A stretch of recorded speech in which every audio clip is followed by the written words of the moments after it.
মোদি থেকে সরছে হাসিনা, ধরছে শিংপিন জিনের হাত।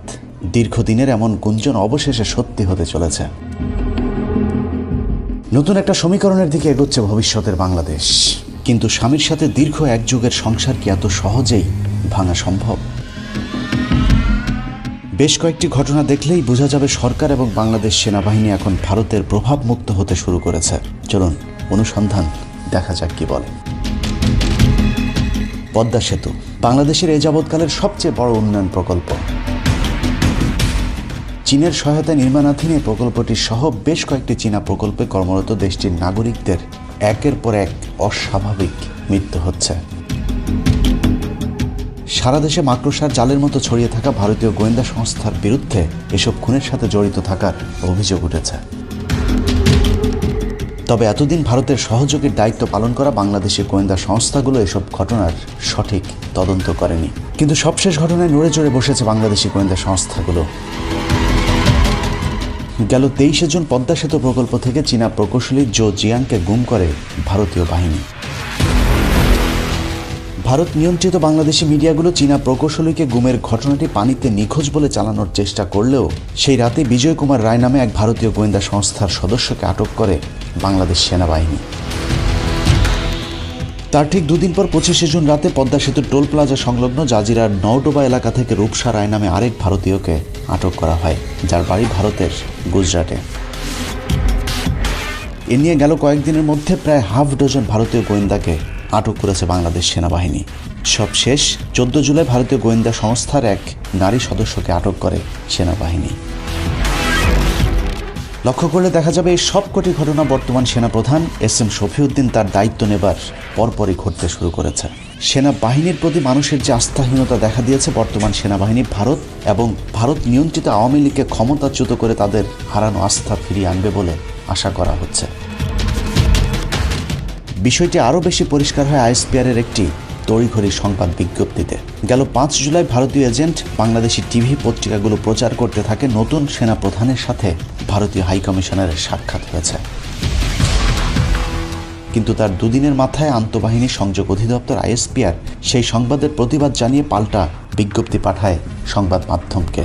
সেই সংবাদ বিজ্ঞপ্তিতে বলা হয়েছে, সেনাবাহিনী প্রধানের সাথে ভারতীয় হাইকমিশনারের সৌজন্য সাক্ষাৎ শিরোনামে একটি সংবাদ বিজ্ঞপ্তি বিভিন্ন প্রিন্ট ও অন্যান্য মিডিয়ায় প্রকাশিত হয়। ওই সংবাদ বিজ্ঞপ্তিতে ভুলবশত উল্লেখ করা হয়েছে যে ভারতীয় হাইকমিশনার সেনা সদরে এসে পৌঁছালে তাকে অভ্যর্থনা জানান সেনাবাহিনী প্রধান জেনারেল শফিউদ্দিন। প্রকৃতপক্ষে সেনাবাহিনী প্রধান তাকে অভ্যর্থনা জানাননি। তাকে অভ্যর্থনা জানিয়েছেন সেনাবাহিনী প্রধানের সামরিক সহকারী। পিলখানা হত্যাকাণ্ডের পর বাংলাদেশ সেনাবাহিনীর যে গৃহপালিত আচরণ এতদিন দেখেছি, তার সাথে এই বিজ্ঞপ্তি একদমই সাংঘর্ষিক। এর মধ্য দিয়ে সেনাবাহিনী তার স্বরূপে ফিরে আসার বিষয়টি একেবারে পরিষ্কার করেছে।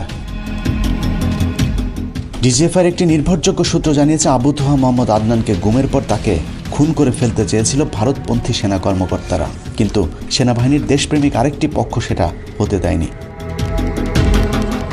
এ নিয়ে বাহিনীর বেশ কয়েকজন অফিসারের মধ্যে উত্তপ্ত বাক্য বিনিময়ের ঘটনাও সেদিন ঘটেছে বলে জানা যায়। সবশেষে অবশ্য আদনানকে ভারতপন্থীরা গুম করতে পারেনি। একই ঘটনা ঘটেছে মাওলানা মাহমুদুল হাসান গনবির বেলায়ও। আশা করা হচ্ছে ডিজিএফআইয়ের কার্যালয়ে আটক থাকা আরও অনেকেই মুক্ত হয়ে আসবেন খুব শিগগিরই। ভারতীয় এজেন্ট জেনারেল আজিজের ক্ষমতা শেষ হবার পর থেকে জেগে উঠেছে বাংলাদেশ সেনাবাহিনী। একইভাবে প্রশাসনের প্রতিটি স্তরে মেরুকরণ শুরু হয়েছে।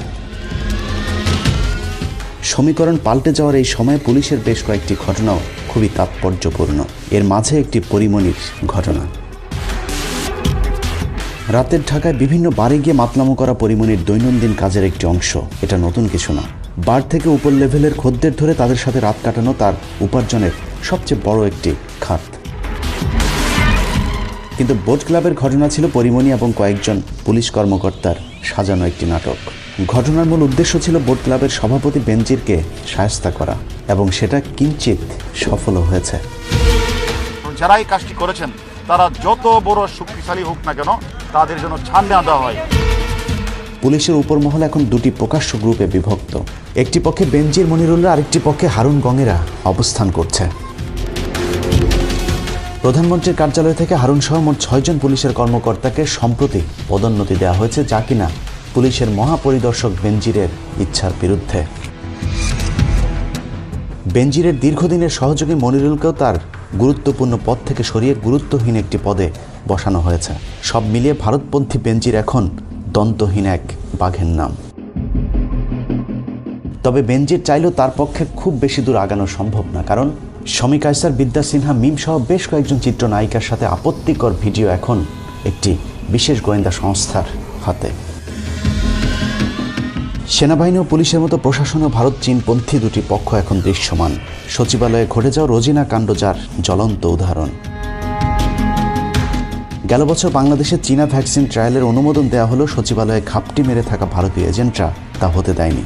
এরপর ভারতের সেরাম ইনস্টিটিউট থেকে ভ্যাকসিন কেনার জন্য টাকা দেওয়া হলেও ভারত বরাবরের মতোই বাংলাদেশের মানুষের সাথে প্রতারণা করে। এরপর ভেতরে ভেতরে ভারতের সাথে সম্পর্কের চরম অবনতি হলে চীন থেকে আবারও ভ্যাকসিন আনার চুক্তি হয়, কিন্তু সেখানেও বাঁধ সাজে ভারতীয় দালালেরা। অন্যান্য দেশের চেয়ে কম দামে ভ্যাকসিন দেয় চুক্তির সময় বাংলাদেশের কাছে কত দামে চীন তাদের ভ্যাকসিন বিক্রি করছে সে বিষয়টি গোপন রাখার জন্য বাংলাদেশকে অনুরোধ করেছিল চীন। কিন্তু ভারতীয় দালাল মতিউর রহমানের প্রথম আলো পত্রিকা দামের বিষয়টি প্রকাশ করতে উঠে পড়ে লাগে। সেই সূত্র ধরে সাংবাদিক রোজিনাকে সচিবালয়ে পাঠানো হয়েছিল। সচিবালয়ে সেদিন রোজিনার চোরের মতো আচরণে বোঝা যায় নথি চুরি করতেই সচিবালয়ে ঢুকেছিল সে। সেই ঘটনার পর স্বাস্থ্যমন্ত্রী অনেকটা প্রকাশ্যেই বলে ফেলেছিলেন চীনের সাথে বাংলাদেশের যে গোপন চুক্তি হয়েছিল সেটা প্রকাশ করাই রোজিনার মূল উদ্দেশ্য ছিল। ফাইলগুলো ছিল সেইগুলো যদি বাইরে চলে যায় তাহলে রাষ্ট্রীয়ভাবে আমরা প্রতিশ্রুতি ভঙ্গ করলাম এবং আমরা টিকা নাও পেতে পারি। প্রথম আলো সে অপারেশন হেরে গেলেও সরকারের গোপনে চীনমুখী হবার বিষয়টি সবার সামনে এখন পরিষ্কার। তবে ভারতপন্থীরা কিন্তু থেমে থাকেনি। সপ্তাহখানেকের মাথায় মন্ত্রিপরিষদ বিভাগের অতিরিক্ত সচিব শাহিদা আক্তার চীনা টিকার দাম গণমাধ্যমে প্রকাশ করে দেয়। যদিও ঘটনার দিনই শাহিদা আক্তারকে ওএসডি করা হয়, তার ওএসডির বিষয়টি প্রশাসনে চীনের বিজয়কেই ইঙ্গিত করে।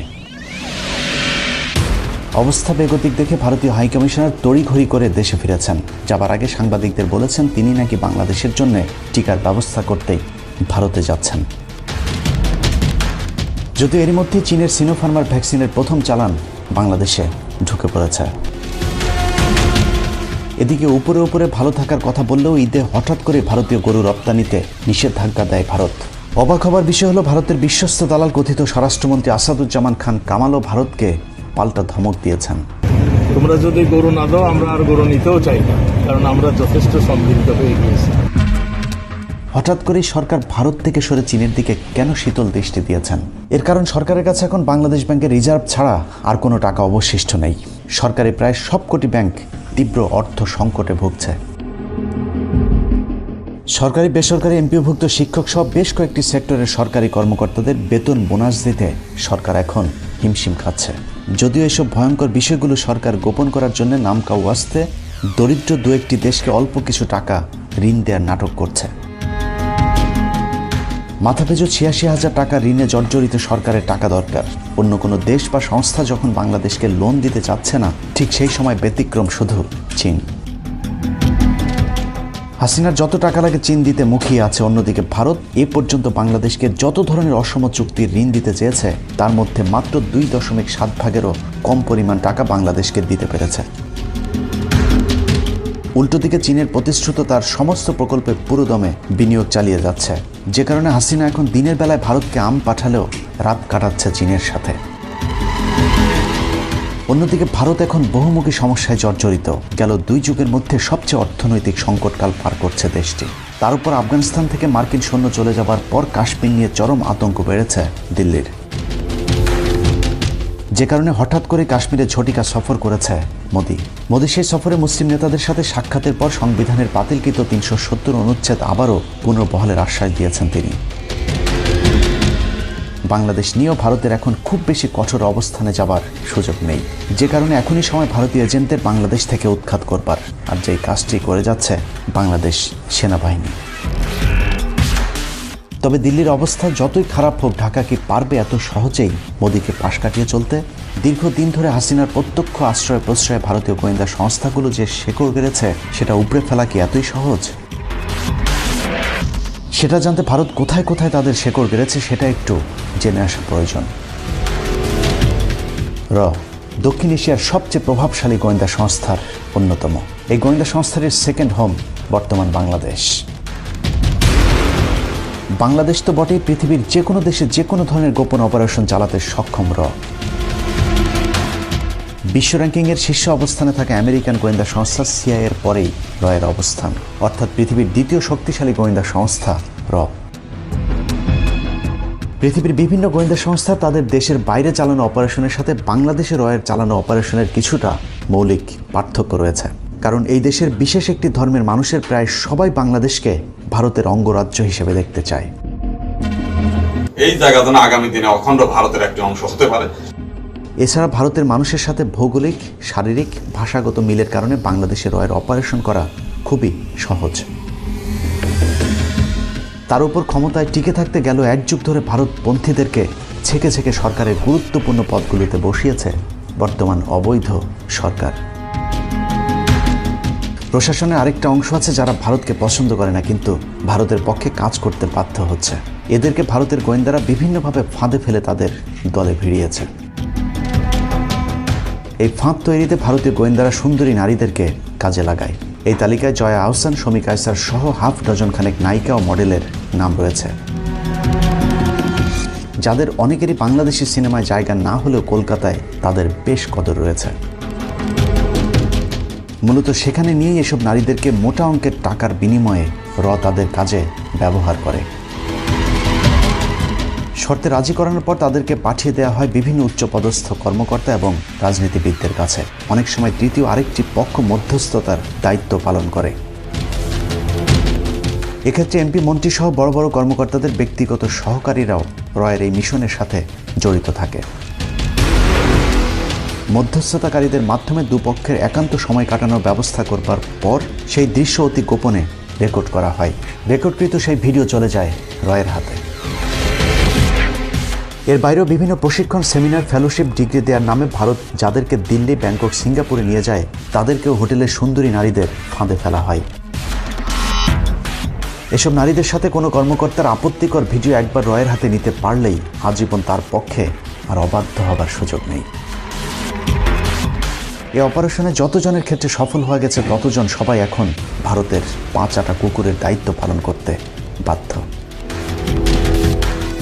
বাংলাদেশি একজন গোয়েন্দা কর্মকর্তার মতে, ভারতীয় গোয়েন্দা সংস্থার হাতে আওয়ামী লীগের সাধারণ সম্পাদক, রেলমন্ত্রী নুরুল ইসলাম সুজন ও পুলিশের আইজিপি সহ প্রায় 2 ডজন গুরুত্বপূর্ণ ব্যক্তির আপত্তিকর ভিডিও রয়েছে। শেখ হাসিনা নিজেও ভারতের কাছে জিম্মি, কারণ শেখ হাসিনার অপকর্মের সাক্ষী ভারত, যে কারণে হাসিনা গোপনে চীনের সাথে পরকীয়া করলেও ওপেনে ভারতে আম পাঠিয়ে স্বামীর সংসার ঠিক রাখবারও চেষ্টা করছে। কিন্তু তাতেও বাধা দিয়েছে চীন। ভারতে আম পাঠানোর বিষয়টিকে চীন ভালোভাবে নেয়নি, যে কারণে শেষ পর্যন্ত পাকিস্তানেও আম পাঠাতে হয়েছে হাসিনাকে। উপরে যাই ঘটুক, ভেতরে অনেক কিছুই ঘটছে আমাদের চোখের অন্তরালে। গেল 15 জুলাই উজবেকিস্তানে বাংলাদেশ ও চীনের পররাষ্ট্রমন্ত্রীর মধ্যে একটি গোপন বৈঠক অনুষ্ঠিত হয়। ভারতকে না জানিয়ে করা সেই বৈঠকের বিষয়টি গোপন রাখার চেষ্টা করা হলেও সেটা আর সম্ভব হয়নি, কারণ চীন তাদের পররাষ্ট্র মন্ত্রণালয়ের ওয়েবসাইটে বৈঠকের বিষয়টি ফাঁস করে দিলে বাংলাদেশের 2-1টি পত্রিকাও সেই খবরটি ছাপিয়ে দেয়। বাংলাদেশ এখন ভারতের সাথে নেই, তার সবচেয়ে গুরুত্বপূর্ণ উদাহরণ হচ্ছে হাসিনার যুক্তরাষ্ট্রের নেতৃত্বে গঠিত 4 দেশ ভারত, জাপান, অস্ট্রেলিয়ার জোট কোয়াডে না থাকা। উল্টো বাংলাদেশ এরই মধ্যে চীনের বেল্ট অ্যান্ড রোড ইনিশিয়েটিভ প্রকল্পে যোগ দিয়েছেন। তবে হাসিনা যেই জোটেই থাক, ভারতের নিয়ন্ত্রণ থেকে বাঁচতে বাংলাদেশের মানুষকে আরও কিছুদিন সাবধানে থাকতে হবে। বিশেষ করে যারা ইন্ডিয়ার বিরুদ্ধে কথা বলে তাদেরকে সবসময় বাড়তি সতর্কতা নিয়ে চলাচল করতে হবে। কারণ 1971 সালের 14 ডিসেম্বর ভারত শেষ মুহূর্তে যেভাবে বুদ্ধিজীবীদেরকে হত্যা করেছিল, ঠিক একইভাবে এখনও ভারত শেষ মুহূর্তের অপারেশন চালাচ্ছে। বাংলাদেশ থেকে আর কোনো মানুষকে গুম করে নিয়ে যাবার মতো শক্তি ভারতের এখন বাংলাদেশে অবশিষ্ট নেই। তারপরে প্রশাসনের ভারতপন্থীরা মরণ কামড় দেবার ব্যর্থ চেষ্টা চালিয়ে যাচ্ছে। এই মুহূর্তে যা করতে হবে তা হলো, যারা ভারত বিরোধী রাজনীতি করেন, বিশেষ করে যারা ডানপন্থী ভারত বিরোধী রাজনীতিবিদ এবং প্রকৃত আলেমদেরকে সাবধানে চলাচল করতে হবে। পারতপক্ষে রাতের বেলা বাইরে বের না হওয়া, নিজেদের ব্যবহৃত গাড়িতে ইনডোর আউটডোর ক্যামেরা রেকর্ডিংয়ের ব্যবস্থা রাখা, একা একা কোথাও বের না হয়ে সবসময় সামনে পেছনে নজরদারির জন্য আরও বাড়তি গাড়ি বহর রাখতে হবে। কোনো ধরনের অপ্রীতিকর ঘটনা দেখলেই সেগুলো রেকর্ড করে রাখতে হবে। সবসময় ফোনে ইন্টারনেট কানেকশন রাখতে হবে যেন যে কোনো পরিস্থিতিতে ফেসবুক লাইভে চলে আসা যায়।